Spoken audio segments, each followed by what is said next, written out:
મિર્ચી morning. આજે પાણી નથી આવવાનું, આજે પાણી નથી આવવાનું, આવી જાહેરાત થાય અને ઘરમાં અફરાતફરી મચી જાય.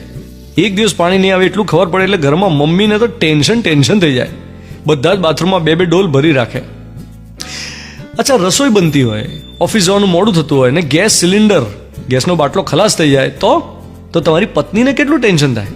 તમારે બહાર જવાનું હોય ને બરાબર એ જ વખતે મહેમાન ટપકી પડે તો કેટલું ટેન્શન થાય. બહુ જ ઇમ્પોર્ટન્ટ ડોક્યુમેન્ટ્સ કે પછી પાસપોર્ટ કે આધાર કાર્ડ ક્યાંક મુકાઈ જાય ને જડે નહીં તો કેટલું ટેન્શન થાય.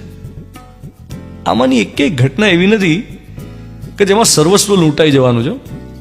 એકેય ઘટના એવી નથી કે માથે આપ તૂટી પડવાનું છે. આમ જોવા જઈએ તો સાવ નાની વાતોમાં આપણે કેટલા અસ્વસ્થ થઈ જઈએ છીએ.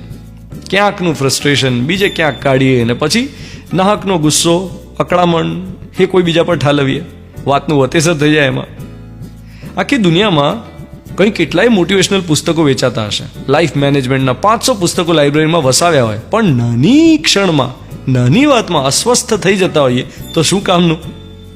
સિગ્નલ બંધ હોય ને અકળાઈ જતા હો, હોર્ન માર્યા જ કરતા હો તો તમે ખુશ નથી. એમ્પ્લોઈઝની સાથે રૂડલી વાત કરીને ધૂતકારી દેતા હો તો તમે ખુશ નથી.